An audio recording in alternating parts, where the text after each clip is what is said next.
Hello everyone, welcome to my channel Sasi's garden. तो आज मैं आपके साथ शेयर करूंगी कि आपको कब विनका के पौधों से सीड्स को हार्वेस्ट करना चाहिए और कब कब इनमें सीड्स बनते हैं, किस तरह के इनके सीड्स होते हैं। तो आज मैं सीड्स को हार्वेस्ट करके भी आपको दिखाऊंगी।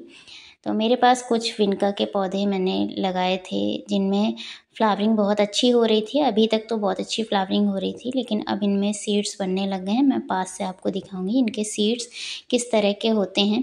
और इनके जो सीड्स होते हैं उन्हें कलेक्ट करना बहुत ज़रूरी होता है, क्योंकि ये हाइब्रिड वैरायटी के पौधे होते हैं।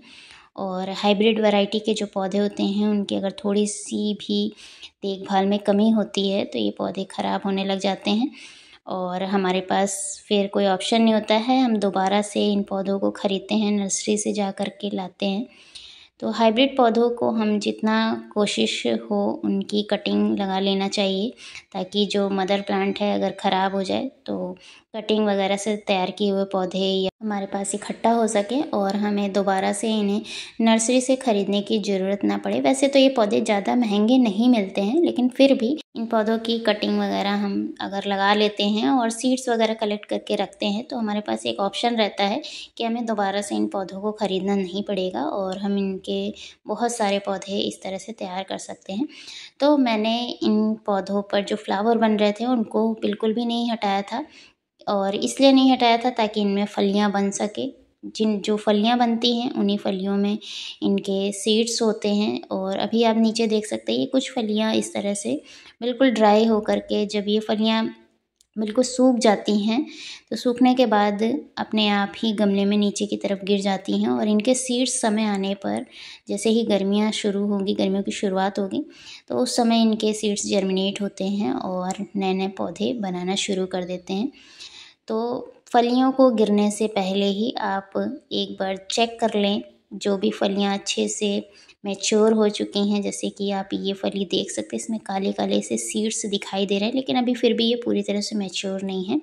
हल्का सा ब्राउनिश कलर हो जाता है इन फलियों का और दिखने में भी ड्राई सी दिखती हैं, सूखी सूखी सी दिखती हैं। तो आप ऐसे समय पर इन्हें इनकी स्टेम से तोड़ करके अपने पास रख सकते हैं, किसी एयर टाइट कंटेनर में रख सकते हैं। यहाँ पर आप देखिए, मैं आपको पास से दिखा रही हूँ, ये फली पूरी तरह से ड्राई है, ब्राउन कलर की दिख रही है और खुल भी गई है, लेकिन खुलने के बाद भी इसके सीड्स इसी की फली में अभी भी चिपके हुए हैं।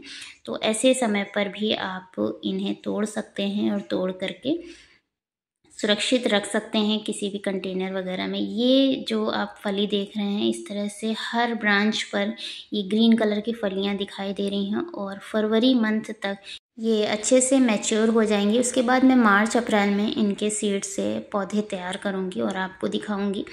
तो इनमें जो सीड्स बनने की प्रक्रिया होती है, हर 2 से 3 महीनों में इनमें सीड्स बनने लगते हैं, इस तरह से फलियां बनने लगती हैं। और जब आप फूल को इस तरह से पौधे पर छोड़ देंगे, जो मुरझाए हुए फूल होते हैं उन्हें नहीं तोड़ेंगे, तो भी ये पीछे की तरफ अपने फलियां छोड़ देता है, फलियां बनाने लग जाता है और उन फलियों में ही इनके सीड्स बनते हैं।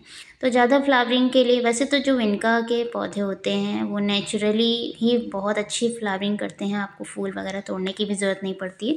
फलियां बनने के बावजूद जो ब्रांचेज़ होती हैं, एक्स्ट्रा ब्रांचेज़ होती हैं, उस पर भी आपको फूल दिखेंगे, लेकिन फिर भी ज़्यादा से ज़्यादा फ्लावरिंग के लिए हमें इनकी समय समय पर कटिंग करते रहना चाहिए और फलियों को बनने नहीं देना चाहिए। अगर हमें सीड ना कलेक्ट करना हो और ज़्यादा फूल चाहिए हो तो हमें इनकी फलियों को समय पर तोड़ते रहना चाहिए, ताकि जो पौधा है वो अपनी एनर्जी फ्लावर बनाने में लगाए, ना कि फलियों को और बीजों को मैच्योर करने में। तो इस तरह से मैंने, आप देख सकते हैं, 2 ही बीज हैं ये जिन्हें हार्वेस्ट किया है और उसमें से इस तरह के काले काले छोटे छोटे से ये बीज आपको दिखाई दे रहे हैं। यही विनका के बीज होते हैं, हाइब्रिड विनका के, और इन्हीं सीड्स को आप लगा सकते हैं। बारिश के सीज़न में भी इनके पौधे तैयार कर सकते हैं। तो जब भी आप पौधे इनके लगाएं सीड्स से या कटिंग वगैरह से लगाएं, कटिंग तो इनकी बारिश में ही चलती है अच्छी, क्योंकि अगर आप फरवरी मंथ में इनकी कटिंग लगाएंगे तो उसके बाद जब मई जून का महीना आता है तो इन्हें बचाना बहुत ही मुश्किल हो जाता है। या फिर आपके पास ग्रीन नेट वगैरह हो, शेडी एरिया ऐसा हो जहाँ पर गर्म हवाएं वगैरह ना लगे, तो ही ये पौधे बचते हैं। वरना मई जून के मंथ में ज़्यादा गर्मी पड़ने से हाइब्रिड विनका ज़्यादातर ख़राब हो जाते हैं। तो ऐसे महीने में आपको, ऐसे गर्म मौसम में आपको इन्हें शेडी एरिया में रखना होता है। तो बारिश के मौसम में इनके सीड्स आप लगा लें या फरवरी के मंथ में इनके सीड्स लगा लें। तो फरवरी में लगाए हुए जो पौधे हैं सीड से या कटिंग से, जो भी आप पौधे तैयार करते हैं, अगर आपके पौधे नहीं बच पाते हैं, मई जून की गर्मी से आप उन्हें नहीं बचा पाते हैं, तो जुलाई अगस्त में भी बचे हुए सीड्स को आप इस्तेमाल करके दोबारा से इनके पौधों को तैयार कर सकते हैं। ऐसा मैं इसलिए कह रही हूँ क्योंकि पिछली बार मुझसे एक गलती हुई थी। मैंने इनके सीड्स फरवरी मंथ में लगाए थे और बहुत सारे पौधे मेरे पास तैयार हो गए थे। तो मैं बहुत खुश हो गई थी कि मेरे पास विनका के इतने सारे पौधे तैयार हो गए। लेकिन जैसे जैसे फरवरी के बाद गर्मी बढ़ती गई, मार्च, अप्रैल, मई, जून का जब महीना आया, तो वैसे वैसे इनके जो पौधे थे मेरे, जो मैंने सीड से तैयार किए थे, वो पौधे धीरे धीरे करके मरने लग गए, जलने लग गए और मैं उन्हें बचा नहीं पाई। मेरे पास बिल्कुल भी कोई भी कलेक्शन नहीं था विनका का। और इस बार मैंने फिर से नर्सरी से इन्हें ख़रीदा है, तो इस बार मैं वो गलती नहीं दोहराऊंगी। कुछ पौधे मैं ज़रूर लगाऊंगी, फरवरी में कटिंग भी लगाऊंगी और सीड से भी कुछ पौधे तैयार करूंगी, लेकिन मैं कुछ सीड्स को बचा करके रखूंगी ताकि जब मेरे पौधे ख़राब हो जाएं तो मैं दोबारा से इनके सीड्स वगैरह से बारिश के महीने में, बारिश के सीज़न में इनको तैयार कर सकूं। तो इनका अगर आप चाहते हैं कि आपके गार्डन में हमेशा बना रहे, तो आपको ये प्रोसेस करना पड़ेगा, वरना आपको नर्सरी से पौधे खरीदने की ज़रूरत पड़ेगी।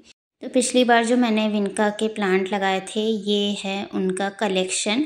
तो आप देख सकते हैं, मैंने अभी आपको जैसा कि बताया कि मैंने पिछली बार बहुत सारे विनका के पौधे तैयार किए थे। ये छोटे छोटे कंटेनर्स में सभी को मैंने सेपरेट करके लगाया था सीड्स को, और ये सारे पौधे मेरे ख़राब हो गए थे। जैसे जैसे गर्मियाँ बढ़ रही थी वैसे वैसे ये पौधे मेरे जलने शुरू हो गए थे और एक भी पौधा मेरा विनका का बचा नहीं था।